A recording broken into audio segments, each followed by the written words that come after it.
আমি যে কোরআন কারীম হইতে মাশউর ও মারুফ আয়াত তিলাওয়াত করেছি আপনাদের সম্মুখে, তার অর্থ হলো যে, হে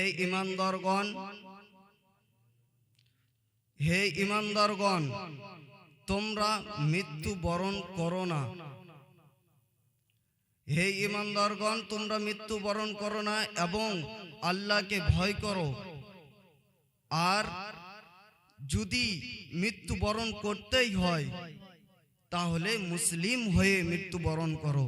বলুন সুবহানাল্লাহ। তো আমি এই মাসের ব্যাপারেই বলবো। জামাদুল উখরা, এই মাসের নাম হলো জামাদিউল উখরা। এই মাসের নামকরণ কেমন করে হলো? এই মাসের নাম এই জন্যই রাখা হয়েছিল যে এই মাসের ঋতুর শেষের দিকে পানীয় জল জমা হয়ে থাকতো। এই জন্যই এই মাসের নাম দেওয়া হয়েছিল জামাদিউল উখরা। কি বলা হলো? জামাদিউল উখরা। তো মুহতারাম হাজিরিন, এই মাসের ফজিলত আর এই মাসে কি কি হয়েছিল আমি তার ব্যাপারে একটু বলতে চাই। সর্বপ্রথম সান 13 হিজরিতে হুজুর সাল্লাল্লাহু আলাইহি সাল্লামের প্রতি জিবরিল আলাইহিস সালাম রাসূল সাল্লাল্লাহু আলাইহি সাল্লামের প্রতি আসছিলেন, অবতরণ করেছিলেন। তারপর হযরত ওমর ফারুক খাত্তাব রাদিয়াল্লাহু তাআলা আনহু, তিনি এই মাসে খলিফাত আসনে বসেছিলেন। তো ওমর ফারুক রাদিয়াল্লাহু তাআলা আনহুর ব্যাপারে আমি কিছু বলতে চাই। মুহতারাম হাজিরিন, ওমর ফারুক রাদিয়াল্লাহু তাআলা আনহু এমন এক ব্যক্তি ছিলেন, পরেজগার, মুত্তাকি।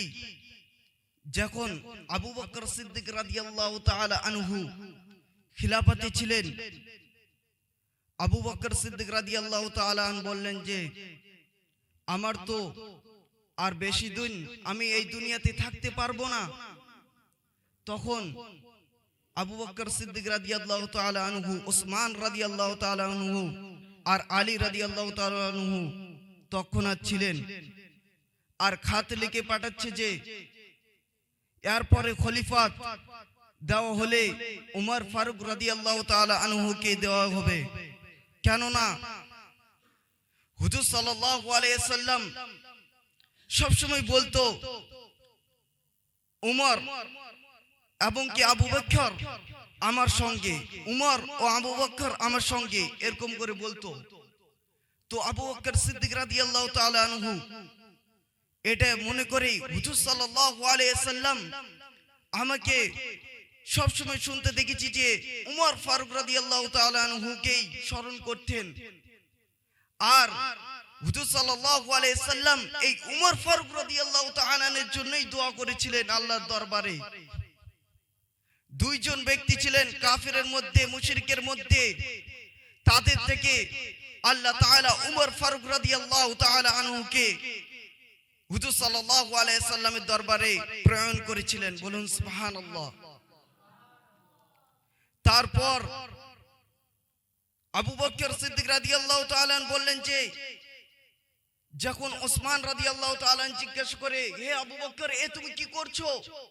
উমর ফারুক রাদিয়াল্লাহু তাআলা আনহু তো এমন রাগান্বিত অবস্থা, এই দুনিয়ার বুকে খিলাফত করতে পারবে, রাজত্ব করতে পারবে। হয়তো তিনি কোন মানুষকে, কোন ইনসানকে কতল করে শেষ করে দিবে, রক্তপাত করে শেষ করে দিবে। কোন ফয়সালা নিয়ে আসলে তিনি ফয়সালা তো করবে দূরের কথা, তিনি আগে কতল করে শেষ করে দিবে। এরকম করে ওসমান রাদিয়াল্লাহু তাআলা আনহু বললেন। তারপরে আবু বকর সিদ্দিক রাদিয়াল্লাহু তাআলা আনহু বলছেন যে এ ওসমান, তুমি জানো না আমার রব, আমার মালিক যে ইসলামের রাস্তায় নিয়ে এসেছে, যে আসার পথে অনেক লোককে ইসলামের পথে ধাবিত হয়েছে, তাকে আমি কেমন করে দ্বিতীয় খলিফা বলে আমি গ্রহণ করব না? এরকম করে আল্লাহর দরবারে দোয়া করছেন। হয়তো উমর ফারুক রাদিয়াল্লাহু তাআলা আনকে এমন খলিফাতে দিবে, এমন তার দিলের মধ্যে, অন্তরের মধ্যে এমন মোহাব্বত দিবে যে পুরো দুনিয়ার মধ্যে রাজত্ব করবেন। বলুন সুবহানাল্লাহ। এরকম করে আবু বকর সিদ্দিক রাদিয়াল্লাহু তাআলা আনহু তার জন্য উমর ফারুকের জন্য দোয়া করে গিয়েছেন। যখন উমর ফারুক রাদিয়াল্লাহু তাআলা আনহু রাজত্বকালে আসলেন, রাস্তা দিয়ে যাচ্ছিলেন, উমর ফারুক রাদিয়াল্লাহু তাআলা আনহু দেখতে পেলেন একটি কুটিরি ঘর, কুড়ের ঘরের মধ্যে একটি বুড়ি মা, সে হু হু করে কান্না করছে।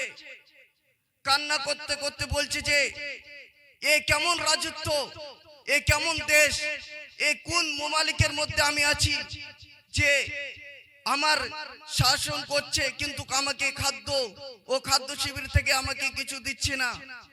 এরকম করে সে বুড়িমা বলছে। তৎক্ষণাৎ উমর ফারুক রাদিয়াল্লাহু তাআলা আনহু সেই রাস্তা দিয়ে যেতে যেতে সেই বুড়িমার কাছে যে বলছেন, ও বুড়িমা, তোমার কি হয়েছে? কি হয়েছে? কেন এরকম করে উমর ফারুককে গালি দিচ্ছ, উমর বিন খাত্তাব রাদিয়াল্লাহু তাআলা আনহুকে গালি দিচ্ছ? তখন বলছে, এতদিন থেকে আমি ক্ষুধা না খেয়ে আছি, ক্ষুধার্ত অবস্থায় আছি, আমার কোনোদিন খোঁজ নেয় না, আমাকে কোনোদিন খবর নেয় না। এরকম করে বলছে উমর ফারুক রাদিয়াল্লাহু তাআলা আনহুকে কেমন করে মাফ করবে?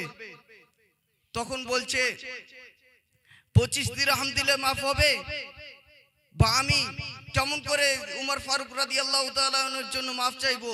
তখন বুড়িমাকে সেই 25 দিরহাম দিয়ে একটি চামড়ার মধ্যে লিখে নিল যে আমাকে ওই হাসরের দিনে যেন না বলতে পারো। এরকম করে উমর ফারুক রাদিয়াল্লাহু তাআলা আনহু 25 দিরহাম দিয়ে আর নামটা লিখে নিলেন।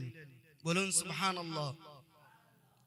তারপরে একদিকে ইসরায়েলের দিকে যাচ্ছিলেন হযরত উমর ফারুক রাদিয়াল্লাহু তাআলা আনহু, তিনার জুব্বার মধ্যে 17টার মতো তালি অবস্থায় ছিল। ওসমান রাদিয়াল্লাহু তাআলা আনহু, আলী রাদিয়াল্লাহু তাআলা আনহু এবং কি অনেকগুলো সাহাবী বলছেন যে আপনি তো আসনে বসেছেন, আপনার তো অনেক সবকিছু করতে পারেন, তবুও কেন আপনি 17টা তালি অবস্থায় কেন ওইদিকে যাচ্ছেন? আপনি ভালো পোশাক একটু পরিধান করে জালে তো ভালো হয়, ইসলামের দিকে জালে ভালো হয়। তো উমর ফারুক রাদিয়াল্লাহু তাআলা বলছে, আমার হুজুর সাল্লাল্লাহু আলাইহি সাল্লাম যে অবস্থায় চলেছে সেই অবস্থায় আমিও চলবো। কেননা এই দুনিয়া তো কিছুক্ষণের জন্য, এই দুনিয়া বেশিক্ষণের জন্য না। এরকম করে আল্লাহর কাছে আরাধনা করে আর তিনাদেরকে বুঝায়।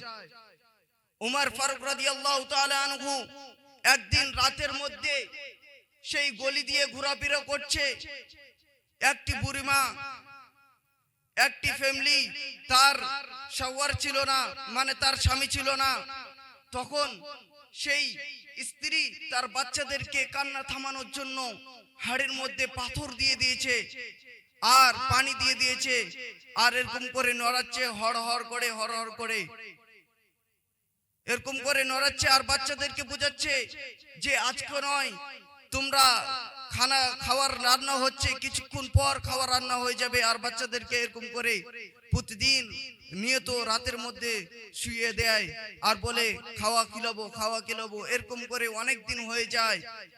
উমর ফারুক রাদিয়াল্লাহু তাআলা আনহু সেই রাস্তা দিয়ে যাচ্ছিলেন, যেতে যেতে শুনতে পাচ্ছেন যে সেই মহিলা হু হু করে কান্না করছে আর সেই হাড়ির শব্দ আসছে তার কানের মধ্যে। আর আস্তে আস্তে বলছে যে এই কি অবস্থা, আমি কোন দুনিয়ায় আছি? আমার খিলাফতে, আমি যেই খিলাফতে করছি, যে আসনে বসেছি, সেই মালিকের মধ্যে এরকম অবস্থা, তাহলে আল্লাহ আমাকে কি করবে হাসরের দিনে? সেই হাসরের ময়দানে কি করবে? এরকম করে উমর ফারুক রাদিয়াল্লাহু তাআলা আনহু চিন্তায় অবস্থায় তৎক্ষণাৎ সে গোদামের মধ্যে চলে যাওয়ার পর মাথায় করে তিনি ঘাড়ে করে সে আটার বস্তা নিয়ে আসে। তৎক্ষণাৎ সে বাড়ির মধ্যে নিজেই রুটি রান্না করে রুটি বানিয়ে তিনাদেরকে খিলান। বলুন সুবহানাল্লাহ। এটাই ছিল উমর ফারুক রাদিয়াল্লাহু তাআলা আনহুর কারামত, বা উমর রাদিয়াল্লাহু তাআলা আনহুর এটাই ছিল করুণা। তো আমরা আজকাল দুনিয়ায় কি করছি, একটি ছেলে আর তিনার বাবার ঘটনা, তিনার বাবা নিয়ে এসে বলে যে উমর ফারুক রাদিয়াল্লাহু তাআলা আনহু আমার বাচ্চা আমার কোনো কথাই শুনছে না, আমার সব কথাগুলোকেই অমান্য করছে। এরকম করে উমর বিন খাত্তাব রাদিয়াল্লাহু তাআলা এর কাছে আরাধনা করলেন। করার পর তিনার বাচ্চাকে জিজ্ঞাসা করলেন, হে উমর বিন খাত্তাব রাদিয়াল্লাহু তাআলা জিজ্ঞাসা করলেন, সেই আব্বাকে জিজ্ঞাসা করলেন যে তোমার কি হয়েছে। তিনার বাচ্চাকে জিজ্ঞাসা করলেন কি হয়েছে। তখন তিনার বাচ্চা বললে যে উমর ফারুক রাদিয়াল্লাহু তাআলা আনহু আপনি বলুন তো, একটি বাবা হওয়ার জন্য মানুষদেরকে বা ইসলামের পক্ষে কেমন হওয়া উচিত। তৎক্ষণাৎ উমর ফারুক রাদিয়াল্লাহু তাআলা বললেন যে একটি ইসলামের মধ্যে একটি মানুষ ভালো মানুষ হতে গেলে তার জন্য একটি ভালো আখলাক চরিত্র, এবং কি তার জন্য একটি ভালো মা, আর তার জন্য ভরণ পোষণ করার জন্য একটি ভালো সওয়ার হতে উচিত। আর এবং কি তার জন্য উচিত যে এটাও সে পড়াচ্ছে কিনা, সে আরবি ইসলামিক শিক্ষা দিচ্ছে কিনা এটা। তখন উমর ফারুক রাদিয়াল্লাহু তাআলা কে সেই ছোট বাচ্চা তৎক্ষণাৎ বলে দেন যে এই বাচ্চা, এই আমার বাবা, এর মধ্যে কোনো কিছুই ছিল না, শুধু শুধু আমাকে এরকম করে আমাকে, তাহলে আমি কেমন করে ওর কথা শুনবো, এরকম করে বলছে। তৎক্ষণাৎ উমর ফারুক রাদিয়াল্লাহু তাআলা আনহু তার সেই ছেলের বাবার কলার ধরে তৎক্ষণাৎ বললেন যে এগুলো কি, ইসলামের পক্ষে তুমি একটাও শিক্ষা দেওনি। তার তুমি যে একটা বউ নিয়েছো, তুমি সুন্দর খুবসুরত সুন্দর দিয়ে তুমি নিয়েছো, একটা স্ত্রীকে নিয়েছো, এটা কি সমস্যা, এরকম করে বলতে থাকেন।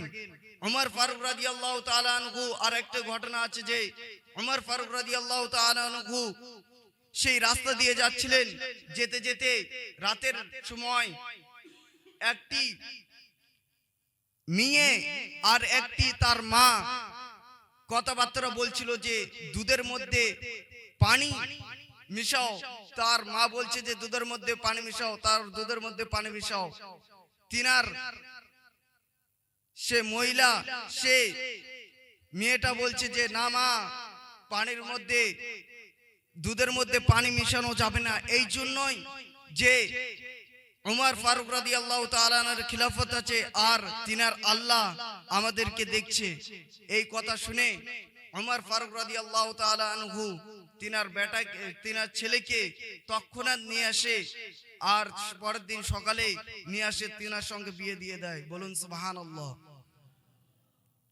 এ ছিল উমর ফারুক রাদিয়াল্লাহু তাআলা আনহুর করুণা এবং কি খিলাফতের আসন। মুহতারাম হাজিরিন, তো আমরা বুঝতে পাচ্ছি যে উমর ফারুক রাদিয়াল্লাহু তাআলা আনহু কেমন ছিলেন। তিনি অনেক কষ্ট করে এই দুনিয়ার বুকে চলেছেন। ভাবা যায় একটি মানুষ যদি রাজত্ব পেয়ে যায় আজকের জামানায়, তাহলে তার কাছে অনেক ধন দৌলত, কিন্তু উমর ফারুক রাদিয়াল্লাহু তাআলা এর কাছে সেই সময় সে আসন চলে আসছিল, কিন্তু তিনি 17টি তালি দেওয়া জুব্বা তিনি পরিধান করে এইদিকে ওইদিকে খিলাফত করতেন। বলুন সুবহানাল্লাহ।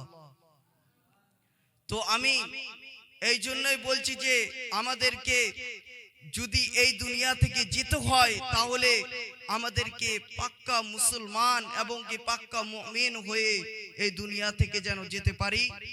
আর আল্লাহ তাআলা আমাদেরকে যেন তৌফিক দান করে। ওয়া মা আলাইনা ইল্লাল বালাগ। আসসালামু আলাইকুম ওয়া রাহমাতুল্লাহি ওয়া বারাকাতুহু।